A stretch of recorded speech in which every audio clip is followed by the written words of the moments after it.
Vous êtes ici devant une chapelle dont les origines remontent au Ve siècle. Au cœur de ce paysage provençal, entouré d'oliviers et de cyprès, elle est située sur la commune de Sifour. On aperçoit au loin les sommets du mont Com et du mont Faron. Les sources les plus anciennes nous indiquent qu'elle aurait été fondée par les moines de Saint-Victor de Marseille, eux-mêmes arrivés de Syrie, où se situe la source du monachisme chrétien.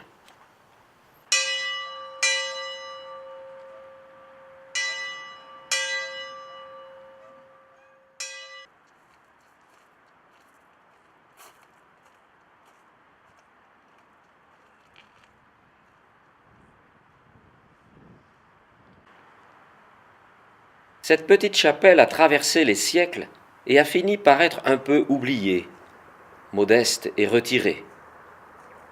Le travail de restauration que le père Paul Célestin Charlier, moine bénédictin venu de l'abbaye de Maritsus en Belgique, y mena à partir de 1956, constitue un maillon de cette longue histoire.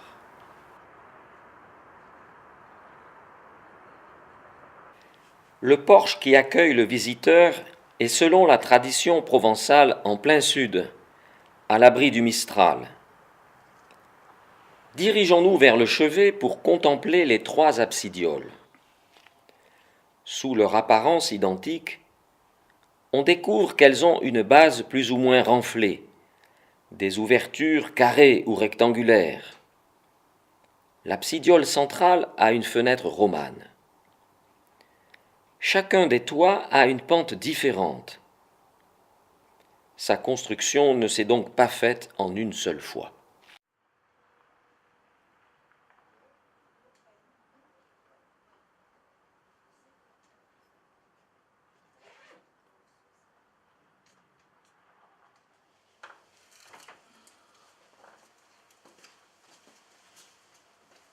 En entrant dans la nef, il faut que les yeux s'habituent à la pénombre pour voir la configuration de la chapelle.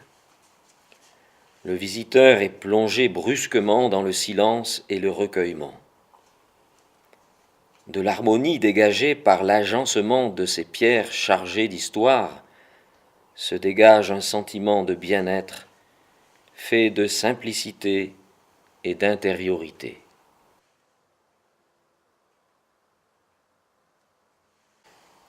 Chaque nef est différente par ses proportions, sa technique de construction. Elles sont séparées par des arceaux, eux aussi différents par leur dimension et la qualité de l'appareil. Manifestement, les nefs ont été réunies, mais de façon à équilibrer l'ensemble.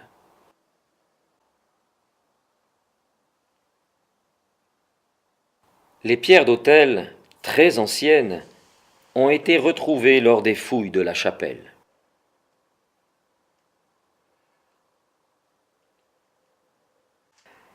La partie rectangulaire qui se trouve dans le prolongement de la nef centrale est bien postérieure, mais elle communique avec la nef par un arc qui pourrait bien être une entrée primitive donnant sur un péristyle communiquant sur le monastère dont subsiste encore un mur à l'extérieur. Derrière l'autel de la nef nord, la statue d'une Vierge avec l'Enfant, Notre-Dame de Pépiole. Datée du milieu du XVIe siècle par les services du Louvre, réalisée en bois de sorbier, elle porte les stigmates de la Révolution française.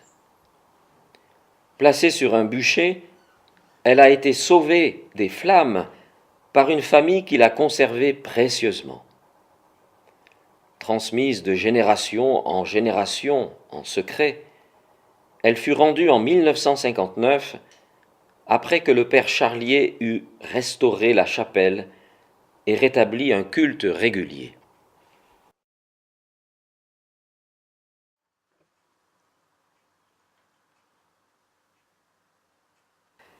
Les vitraux ont été réalisés par le père Charlier, qui dans un premier temps avait simplement voulu fermer une ouverture avec des bouteilles.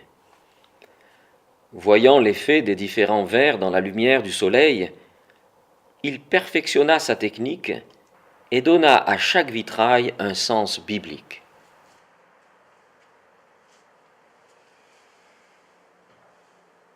Dans le mur sud, au fond de la chapelle, se trouve le vitrail de la résurrection. De la base du tombeau, indiquée par un vert profond, s'élancent les couleurs rougeoyantes de la tunique, au-dessus de laquelle se dessine la tête du ressuscité nimbé de gloire. 2 taches blanches de part et d'autre du corps, rappelant celles du bas, ponctuent la silhouette du Christ. Enraciné dans notre terre, mais les mains levées vers le ciel, vers cette voûte céleste évoquée par les fonds bleus, il accueille ceux qui croient en son nom et leur donne la paix.